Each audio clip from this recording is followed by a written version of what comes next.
Good evening, all, and welcome. Tonight we're going to be going camping, so I hope you have your tents ready. But before we do so, just a reminder that the Black Friday sale is ending at midnight on Friday. So please be sure to get your stuff with a discount if you want it while you still can, using the code in the description to get said discount. Thanks, guys. But for now, it's time to get comfortable and let the darkness take control. My partner and I are avid hikers. Last July, we went on a trip and decided to camp at this spot we love, just west of Shenandoah. It's quiet, off the beaten path, and offers absolutely spectacular views of both Shenandoah and portions of George Washington National Forest to the west. The first day and evening of the trip itself were nice and uneventful, though we didn't sleep super well because of the humidity. The next morning, we decided to go for a hike in a portion of the Jefferson Forest we'd never been to before. It's comprised of ATV trails and about a dozen campsites, but has a trail that leads to an old fire tower that we always wanted to check out. It was around a 45-minute drive from our campsite on mostly back roads. When we got there though, the first thing that stuck out to us was how empty the campsites were. We actually didn't camp there the night before because we'd heard that the site is usually packed, and we knew we wouldn't arrive early enough in the week to get a spot. There were only 2 spots taken. In one was a desiccated tent and a bunch of garbage. It looked like someone had been there a while, but it was deserted when we arrived. In the other there was a young woman, I'm guessing in her late teens, setting up a small backpacking tent. There was a truck and one other smaller car in the parking area. We parked and started getting our gear together, and the woman approached us to ask if we knew where the trailhead was. I told her that we read that it branched off about 100 yards into one of the ATV tracks, but we weren't 100% sure which. Since I was getting such weird vibes from the place, I kind of hoped she'd stick around and go with us to find it, but she thanked us and took off in the general direction of the trail. We set off and walked up and down a few of the ATV trails until we found the walking path. We saw 2 ATVs shoot by us at one point, but otherwise didn't encounter anyone else, including the woman from earlier. It took us about an hour to get to the top of the mountain where the fire tower was. It's an old metal structure, and you have to climb a narrow set of stairs to get to the top. We got up, looked around, and took some lovely pictures and started heading down. Honestly, the view was kind of a letdown. Around halfway down, very suddenly everything stopped. The birds, the bugs, it was dead silent. And I don't know quite how to put this into words, but it felt like the ancientness of the forest was contorting and crushing us. I felt trapped and cornered in spite of the expanse around us. My partner and I looked at each other and wordlessly started to book it out of there. We began running back to the car, but the feeling followed us. As we were rounding one of the switchbacks, we heard this unearthly shriek, like a cross between metal on metal and a choir screaming off key. And we saw something. We just got a glimpse of it before we blacked out. I don't know how to describe it, other than it looked huge, despite clearly not taking up that much physical space and moving in writhes and flashes. It didn't have a color, it just felt like an evil emptiness. I probably only perceived it for half a second before my memory just completely gave way. When we came to, we were sitting in the car, and 2 hours had passed, double the length of time it took us to get up there. I don't know if we lost consciousness or somehow blocked those hours out. I learned later the exact same thing happened to my partner. Both of the cars were right next to us in the parking lot, and there were still just the 2 tents at the campsite. The woman wasn't in hers, and it looked exactly the same way as she'd left it.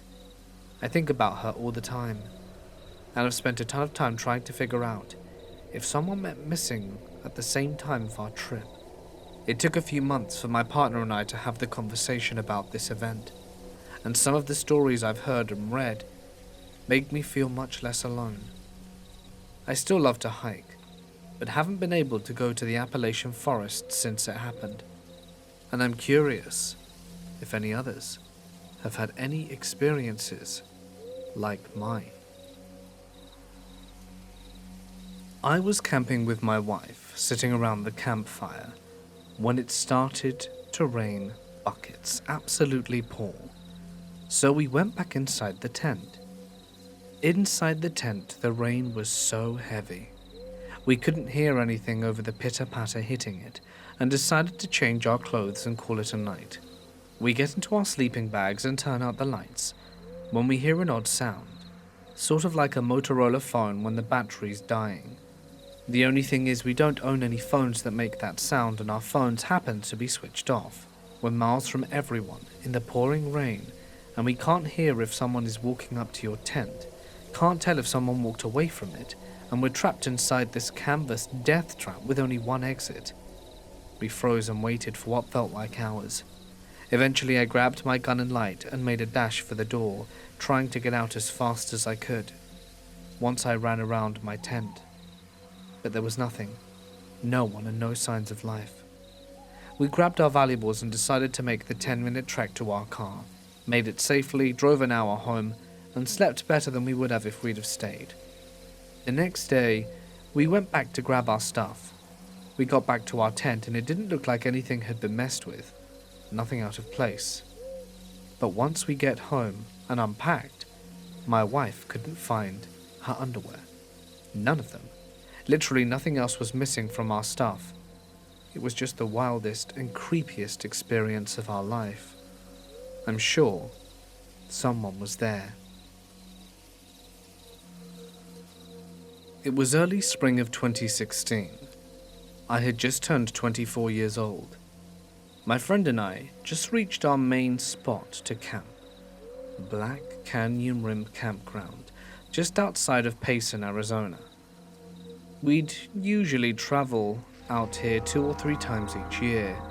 It has some incredible views and is only a few hours away from the city. For the most part, this area was pretty secluded. A privately owned convenience store rested a few miles away, with a small town 20 miles before that.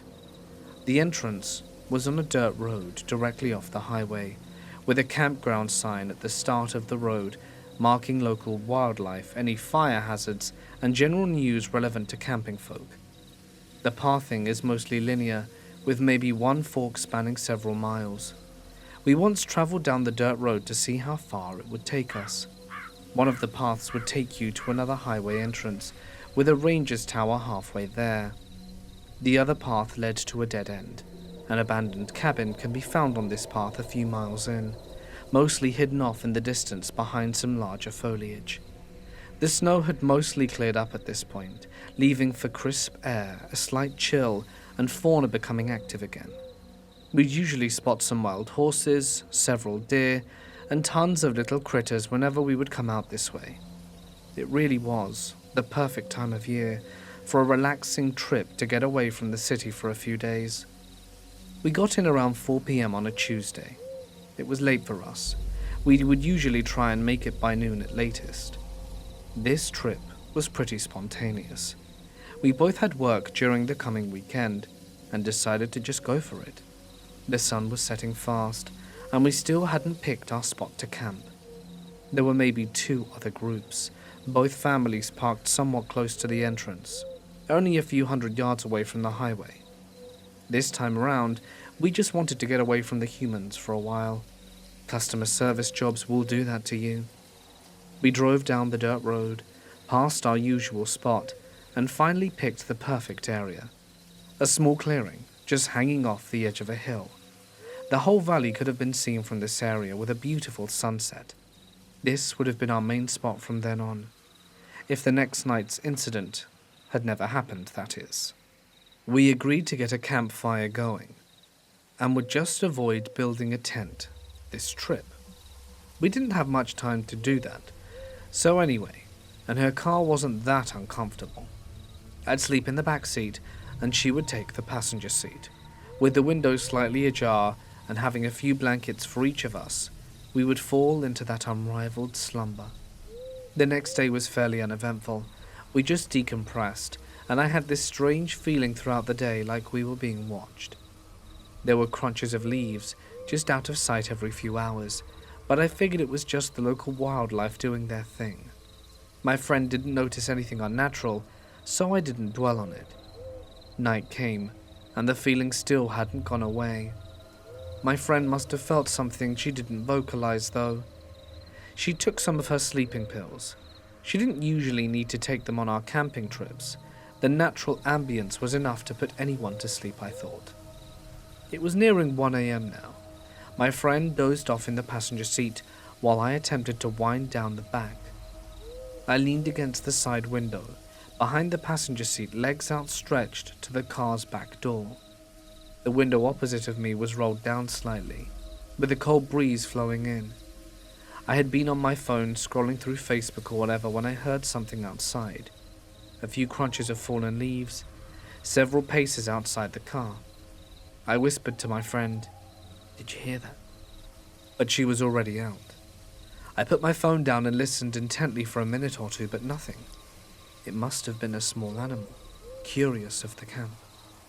I went back to my phone, scrolling through social media. About 10 minutes had passed when I heard it again. Crunch, right outside the door. I lowered the phone. My eyes took a moment to adjust from the light of the phone into the deep dark of the woods. As I turned the phone away from me, the backlight illuminated the window above my feet. To this day, I can't get the image out of my head. Two dirty, scabbed hands held the window, the fingers wrapped inside the car, with nails that were long and unkempt and dark. Behind the window, a silhouette of a face was pressed against it. The breath would create condensation every few seconds, and all I could make out were the reflections of those empty, black eyes. I couldn't move. I couldn't scream. It felt like an eternity. The staring contest between me and this thing. Thoughts were repeating incessantly in my head. Why haven't they run away when they saw I noticed them? What are they planning? Could this be the face of death? After 10 seconds of doing nothing, the hand slowly unclenched the window and receded into the darkness. The condensation on the window dispersed. Another few seconds passed before I heard the deadening crunch of the melodic fading into the distance. I still just sat there. What happened? Why didn't I do anything? Why am I still doing nothing? With this thought, my body shot into adrenaline. I pounded on my friend's seat, waking her up from her slumber into a dizzy confusion. I unlatched and kicked open the back door and took a moment to scan the area. Whoever they were, whatever it was gone. I scrambled to pick up any important camping supplies we left outside and just crammed everything into the back seat and trunk, periodically looking over my shoulder, listening for those footsteps. I slammed the back door shut, and they were a very grim reminder of the horror that had just happened. 2 handprints imprinted on the window. I quickly wiped them off the window in a panic. A reaction to erase the event, I guess. I jumped into the front seat of the car and floored it out of there. My friend, finally coming to, asked me what the hell I'm doing. "We gotta go. There's someone out there." I didn't see whoever or whatever it was while fleeing the scene. Speeding down the dirt road, my friend insisted I slow down and eventually did. We reached the highway and proceeded to drive 20 or so miles before we reached a Denny's where my friend asked me to stop and eat to explain everything. The nightmare subsided a few months later, and my embarrassment continues to this day, for the state of shock I was in at the time. Everyone says you have either a fight or flight instinct, and I mean, that's true, but they all forget about the third, freeze, which is what happened to me. I frequently ask myself, what was out there? Another camper messing with us? A resident of the abandoned cabin down the dirt road? Or maybe something a bit more paranormal, residing in the forest, watching vulnerable campers as they drift off to dreamland. We'd still go camping there in the years ahead, but never too far from the highway. Whatever it was, I hope it's the last I ever saw of it. I spent my life in Georgia and love hiking all over, but I must admit North Carolina has the best mountains. For this reason, I will frequently drive up there and hike and camp. This time I stayed with my family in an RV and stayed with them in Maggie Valley. The next day, however, I had them drop me off about 10 miles away from the cold mountain trailhead, and I planned to hike up, spend the night, and be back down in the morning. But I was by no means inexperienced at hiking or camping, but I had never camped alone. On top of that, I didn't bring a pistol, something I won't do without now. On the way up, the trail was surprisingly strenuous, not necessarily steep. I've hiked some steep stuff out west, but more like a ton of ups and downs and feeling like it wouldn't end. Eventually it began to get darker, and I realized I needed to stop and set up while I still had light. So I stopped about half a mile short of the summit and figured I would continue in the morning. Nothing eventful happened, so I set up camp in a really good spot, ate my food, and went to the tent. At this point I realized I hadn't run into a single other person my entire way up. This wasn't eerie at the time, but it soon would be. I have trouble sleeping and usually lay awake for up to an hour while trying to sleep. During this, I thought I heard someone lightly walking around the general area because of the rhythm of the steps. I brushed it off as my mind was wild, but I did pull out my big old knife from my bag and put it next to me in the sleeping bag. That morning, I woke up and ate oatmeal. As I ate, I looked over at my tent and noticed a strange bundle of dried twigs and berries tied with green cord propped against my tent. Internally, I was pissing myself, but I packed my crap up and took off within 5 minutes, and no way bothered going to the summit. I headed straight down. On my way there, I realized there was a pretty heavy fog, and I ended up on a side trail that eventually ended and I was lost. I used a compass to eventually reorient myself and found the trail again, one of the biggest reliefs of my life, and made it back with no other incidents. However, I come to find out that on the same morning a 27-year-old died on the same section of trail as me, and it's possible I would have run into him had I not gotten lost and rejoined the trail later. His family seemed to have scrubbed the internet on several of the articles of him, but the scariest part was knowing that someone knew where I was and watched me that time, and I had absolutely no clue about it whatsoever. I've been backpacking and camping, mostly solo as an adult, for the majority of my life. I'm cautious about my surroundings, and I listen carefully when I'm out.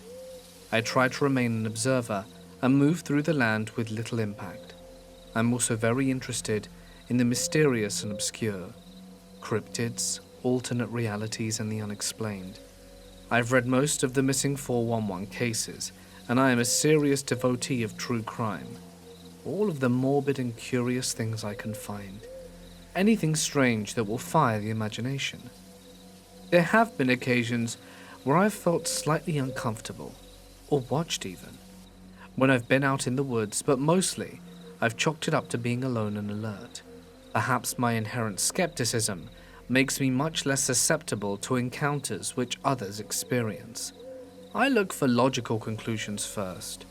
I've never encountered any truly off or deranged people out in the forest, but do consider that the biggest threat is the human animal. A few years ago, I set out to camp near an old-growth forest in North Georgia. Most old growth here is gone, but there are places that still haven't been logged, and if you get a chance to visit one, wherever you may live, I'd suggest it. It's beautiful, serene and alive in a way that's hard to describe.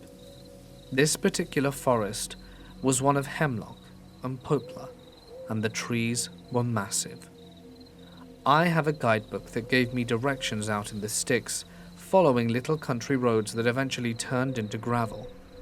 After a long drive into a national forest, I parked near the trail, which was unmaintained, meaning it wasn't very popular or highly traveled.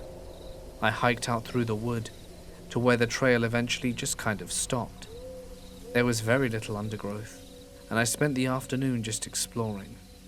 Looking at the trees and enjoying the calm, I eventually made my way down to a creek and crossed it to an old field that formed a sort of bowl in the land, with hills and ridges on all sides. The fact that there was a field meant that there had, I guessed at some point, been people living in an area, but I saw nothing of the sort when I was there, and my map shows that I should have been far from any roads or settlements. I made my tent, made myself some food, and it was late when I decided to have a little smoke and lay out in the field in front of my tent and look at the stars before bed. There was little to no light pollution, and I always relished the opportunities to enjoy the sky at times like those. As I was laying there, I began hearing a loud knocking sound from up near the ridge where I'd been earlier in the day, maybe 1,000 yards away. 3 knocks and a long pause followed by 3 more, and then it would repeat. When I say knocks, what I mean is a very loud noise like 2 logs or trees being hit together, loud enough to reverberate in the little bowl, loud enough that you could almost feel it. I could pinpoint where the sound was coming from, but it was night in the forest, and anyone who's been out there knows that it's dark. I thought it had to be a person making the noise, because what else could make such a rhythmic sound? It was extremely loud, and would have taken considerable effort to produce. I'd seen no one else at all during the day, and the direction from which the sound came was the section of old growth I'd explored earlier. And that's it. Eventually the sound stopped, and I went to bed feeling like I heard something I wasn't meant to, or maybe that I'd heard something specifically meant for me to hear. I packed up and hiked out of there. I'd be lying if I said I wasn't hyper-aware and waiting for something else to happen, but nothing did.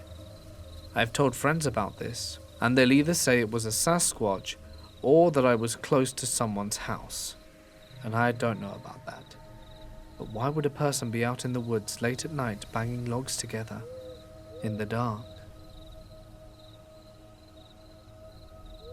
I have a cousin that lives in a secluded area where everyone owns land. He owns something like 600 acres of land, so he lets his cattle run free. I went to visit him one summer, and he came up with the idea of camping out. He has a little spot where there is a teepee in a clearing underneath a few large trees. The walking path goes straight through the clearing and down to a little trail to a pond, and then goes back up into some trees. To get to this place, we drove his truck through his pasture and up to a tree line. We had to get out and walk a ways into the trees to get there. Thinking back on it, I can't remember how far into the tree line his camping site was, but it was a little bit of a walk. So it's my cousin, his girlfriend, and a friend she brought, and myself. We started to drink and had a small campfire going. Someone threw in a little too much brush on the fire and it got pretty big, to the point that it lit some of the branches of the trees above on fire. It was kind of scary at the moment, thinking we almost started a huge fire, but it grew and died pretty quickly.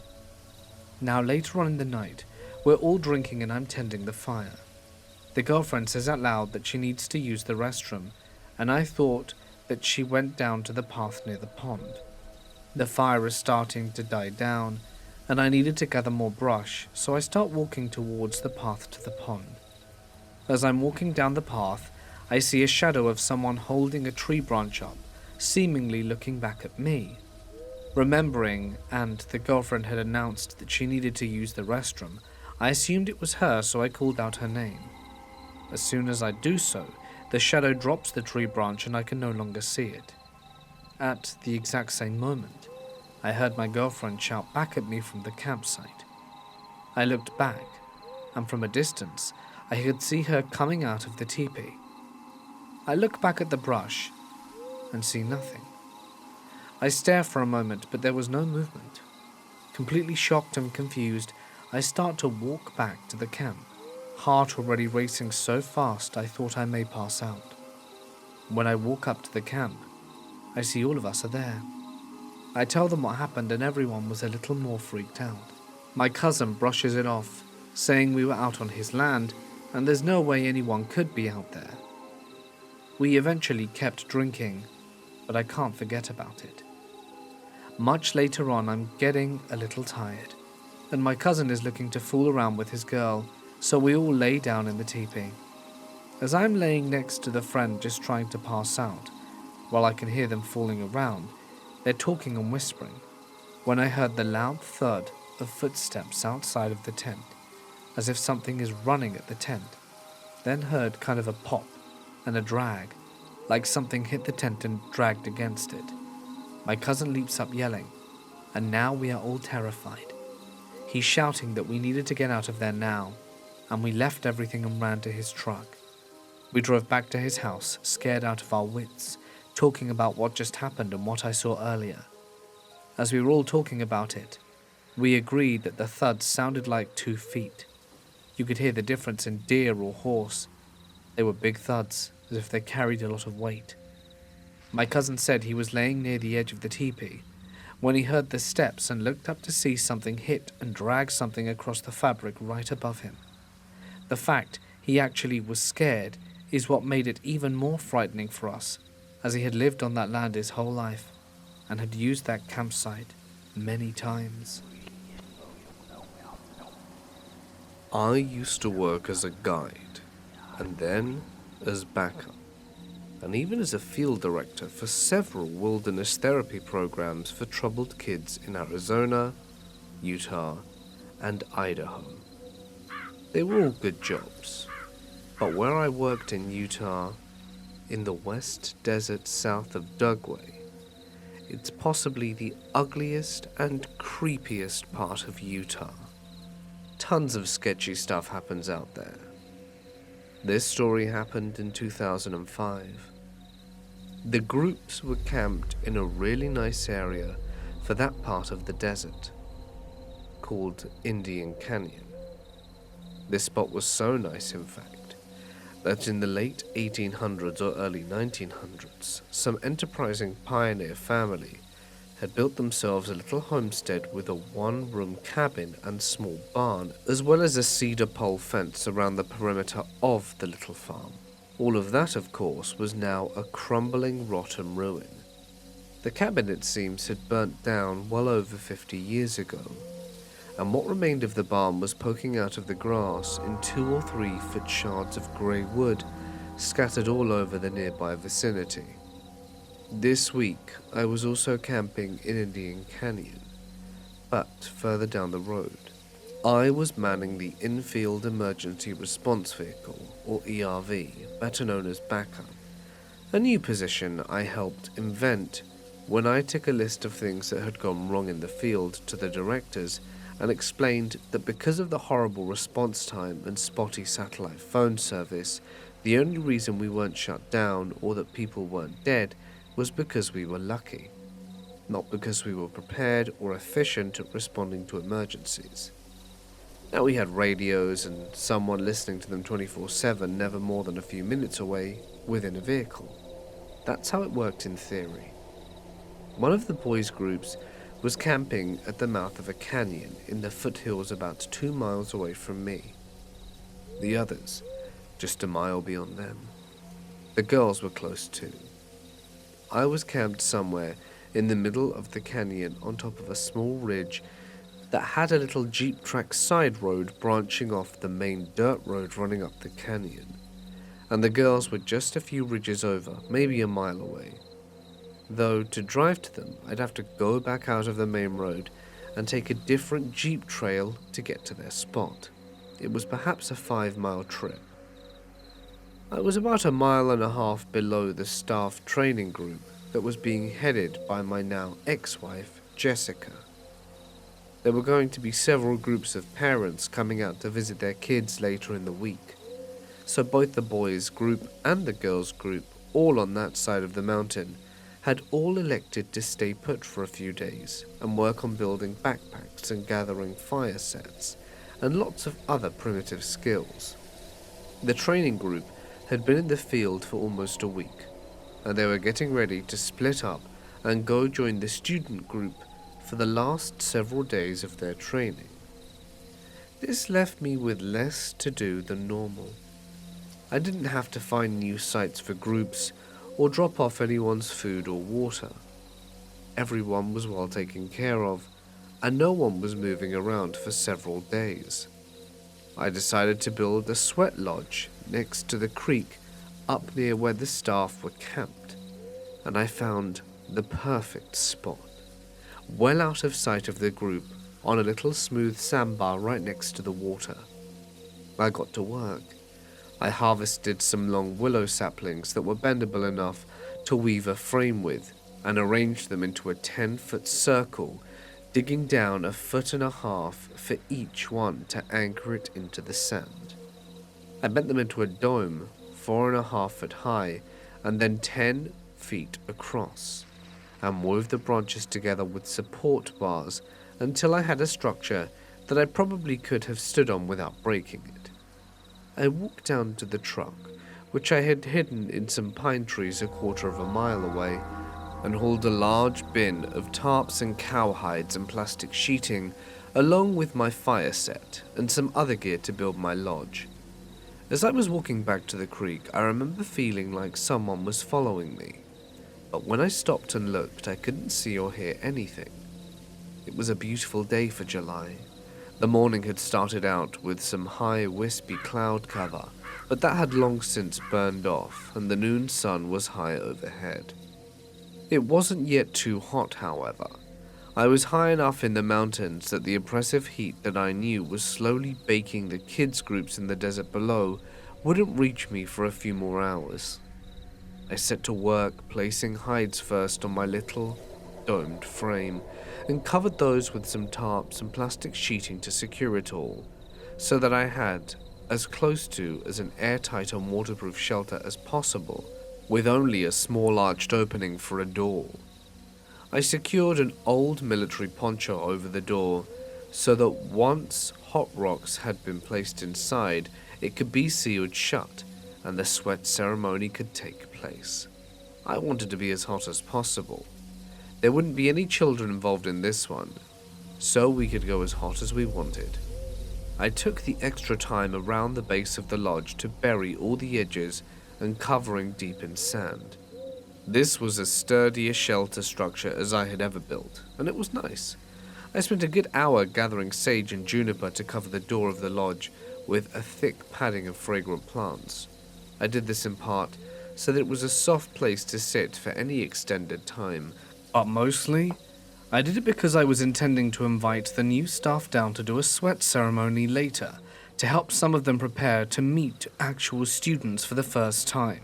And frankly, a group of unwashed men and women who hadn't showered in a week in July, all crammed inside a sweltering homemade dome tent sweating buckets, is a smell that should not be endured without as much sage and juniper as possible.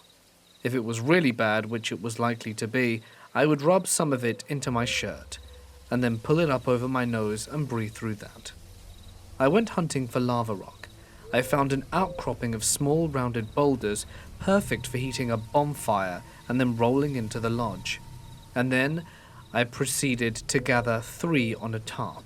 It was heavy, almost too much for me to sling over my back and carry, but I managed to make it back to the fire pit I had dug with all 3.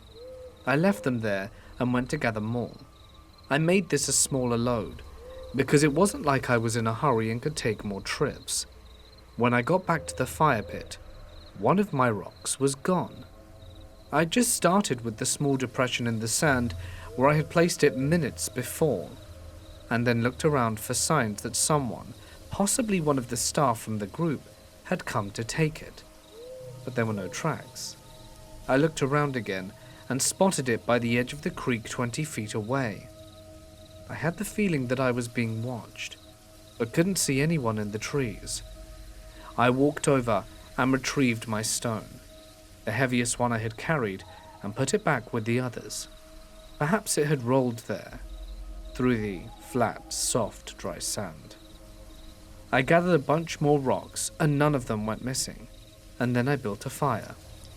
As I worked, that weird feeling of being watched returned, only this time it felt more ominous, like it was mad at me for being there. I stood up, determined to walk out of the woods and find whoever it was. The radio, which I kept on me, was strapped to my belt and had been silent all day, but it suddenly crackled to life. Brian and the boys group were doing an evening checking a little early so that they could do their day hike without having to stop and contact me. After we spoke, I felt more normal again. I made some rice and beans for dinner, and they just cooled off, and I piled my stones, probably 30 of them, into a cairn in the center of the fire, and then just piled on all the dry wood and brush I could gather. I took the knife from my sheath because the feeling was back, but worse. As soon as my fire became an almost irresponsibly big size, I saw someone moving fast through the trees towards me. I tensed, then relaxed. Will, a seasoned staff member working with the training group, with Jessica and Katie running down the creek. He stopped when he saw me and my sweat lodge and my 10-foot-tall flames and broke into a huge grin. "Thought it was a wildfire," he said. "Some of the new girls are panicking." "Nope, just an epic sweat lodge. I was planning on inviting you all down when you called in, but I'll consider this your check-in. If you guys wanted to, you're all welcome to come and sweat. It'll be ready in about half an hour?" "Perfect. They're just finishing up dinner. I'll go let Katie and Jess know and we'll be right down." He turned to walk away. "Hey, Will. Did you guys lose track of any of the new guys today? Or did one of you three come down this way?" "No, I don't think so. Why?" "It's nothing. I just thought someone may have come looking for me when I was out gathering rocks. Some of my stuff was in a different place to where I remember leaving them." He looked at me with an odd expression. "Weird," he finally replied. "I'll ask everyone, but we've been pretty busy today. So, I don't know when someone would have come down this far." "It's okay, don't stress. Just wondering." It was more like an hour before the staff group finally trudged to my little sandy clearing. Some of them looked excited, and some of them looked more confused at my dome of plastic and sand and my pile of glowing red boulders on the still blazing fire. The purpose of the sweat lodge was to connect. It was a sacred space, and we were going to have sessions dedicated to different parts of our lives, histories, families, struggles, and choices, only speaking about things from the heart. It was going to be very hot, and once I began pouring water on the rocks, it was going to make it hard to speak. But it was at that moment where I felt something strange within me. Something wasn't quite right. Perhaps I was concerned that I would have to take an emergency radio call about a runner in the middle of someone's heartfelt speech, that I decided it would be best to perhaps skip this session and stay outside. So I stood by the fire for a minute or two, walked in with the water, and looked down at the stars that were slowly becoming more and more visible, when I heard a twig snap somewhere to my left. The crickets went silent. There was definitely someone up in the trees. I stared hard and couldn't see anyone, but then I noticed a small dark shadow under a pine 30 or 40 feet away. Too dark for this early in the evening. Was that a girl? It looked like a small Native American girl with long braids and a headband. I called out to her, but she didn't move. She seemed to be glaring at me, and the longer I stood there, the worse I felt, like the warmth from the air around me was being sucked away. So I took a deep breath and did what I always do in the woods when something unknown scares me. I ran at it. Whoever was there took off fast, and I gave chase, but lost them quickly enough, as I'm not a runner. They headed in a different direction from the little creekside sweat lodge. It must have been an eighth of a mile almost to the road when I heard all of the staff at the sweat lodge scream behind me. My blood ran cold, and I turned on my heel and sprinted back up the canyon. I almost missed the sweat lodge clearing when I came to it because nothing I saw made sense. The fire was out, not even a glow, and the sweat lodge was gone. The tarps had been pulled and ripped off, and the hides were flung out in a wide circle on the ground, in the bushes and in the water. The frame was uprooted and folded over on the side, and one side of the sandbar, and all of the new and experienced staff were sitting stunned in a circle on a padding of sage and juniper around a pile of cold rocks. What happened? After a moment, Katie told me that they were just sitting there, starting to pour out their personal story while putting water on the rocks, and then the walls of the sweat lodge began to shake. They assumed it was me trying to get in, but when they called out my name, I didn't answer. Then, out of nowhere, a massive windstorm blew in and ripped the whole thing off them, frame and all, and threw it into the trees. We started to check each and every one of them for injuries. I lied to them through my teeth and told them it was a microburst windstorm and that they happened sometimes in Utah, and they were lucky that no one was hurt. And amidst skeptical looks from the three who knew me, I got Jessica and Will to start taking the stunned newbies back to camp, but Katie stayed. Katie, who had been with me through so many other unexplainable things out there, knew what I was doing. She could tell I wasn't just saying something. The fire had actually gone out cold, and it was like 1,000 degrees 20 minutes ago, and the rocks that were glowing hot felt like they had been sitting in the creek this whole time.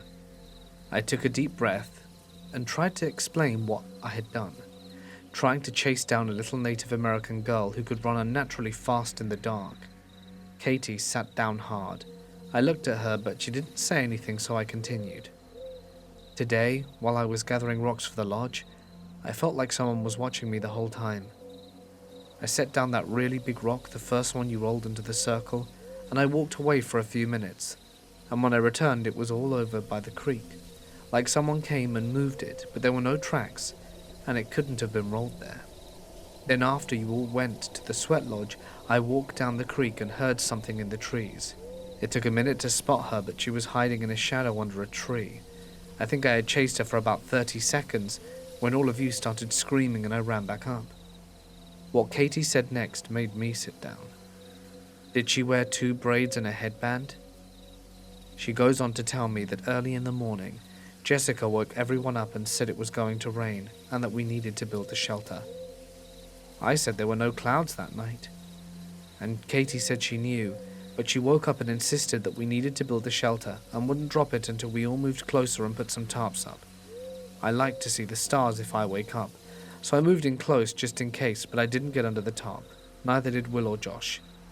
Well, this morning, just before it got light, I had a really disturbing dream, where I felt like I was awake in my sleeping bag and was staring up into the trees above me.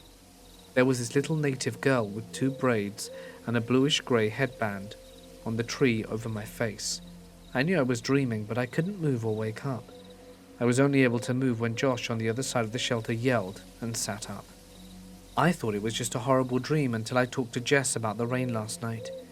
She admitted to me that she hadn't been worried about the rain, but she had been dead asleep when she felt someone reach into her sleeping bag and shove her head to the side. She panicked and laid there pretending like she was still sleeping, but they knelt over her face for a few minutes, and she was terrified to open her eyes. When she felt them leave, she waited for a few minutes and then woke everyone up, and I was wondering why she slept in the middle of everyone. Now it makes sense. I was quiet again, and Katie spoke. Before breakfast, I asked Josh why he yelled and sat up. I was grateful he did, but curious as to why. He told me he had a horrible nightmare about a Native American girl, and when he thought he woke up, he saw her running at him. He yelled and she jumped over his head and took off. That's when he really woke up and sat up. He was surprised I heard him yell. He thought he was still asleep at that point, and he dreamed the yelling part. But I didn't tell Jess nor Josh what happened to me, and I didn't tell them about each other. But at breakfast, Will told us all about his horrible dream about a little girl dying in a cabin when it burnt down, and we all freaked out. It's all we've been talking about all day. Half the group didn't even believe us, and Carol Sue, the loud, annoying one, has told everyone that we're just trying to haze the new group. Even Josh, who's a new guy, is in on it apparently. And then the sweat lodge thing happened. With what you just told me, I don't think we were dreaming. We were quiet for a while. I think we should move camp down the road tomorrow. I'll clean this mess up in the morning. Katie just nodded and stood up. Oh, and it's probably going to be a good idea to be under the shelter to sleep tonight. Also, maybe don't light another fire.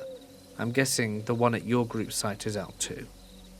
She sighed and walked off in the dark, and I sat there for a while and then slowly made my way back to the truck, and didn't feel like anyone was watching me anymore. But that didn't stop me from sleeping in the cab with the doors locked for the rest of the week. My friend and I were hiking in Blue Ridge, Georgia. We were just going camping for one day, and the trail was part of the Appalachian Trail near the very start of it. My friend told me a story about one of his friends, and said that he heard voices and footsteps at night near Blood Mountain, and that he had to night hike because the noises were so intense. Anyway, we found a campsite and set up shop. As it got darker, we got a bad feeling, like something was watching us. Then it started. We saw a pair of glowing red eyes about 100 to 150 feet away from our fire. Then my friend goes to dunk his head into the creek near our tent and claims something pushed him into the water. His shirt was soaked and he hit his nose on the rock and was bleeding. Then after that, we heard a woman's voice. We couldn't make out the words. We heard it in front and behind us, to the left and just over the creek. It could have been a night hiker, but to the left there was no trail, and the night hikers weren't using a flashlight if they were there. We also heard footsteps around us and sticks snapping. We finally just got into the tent and tried to sleep. My friend fell asleep before me, and I heard twigs snapping right next to my head outside the tent, and that's pretty much it. Very creepy. If you do decide to go camping in Blue Ridge, just know there are things out there lurking at night. Be careful.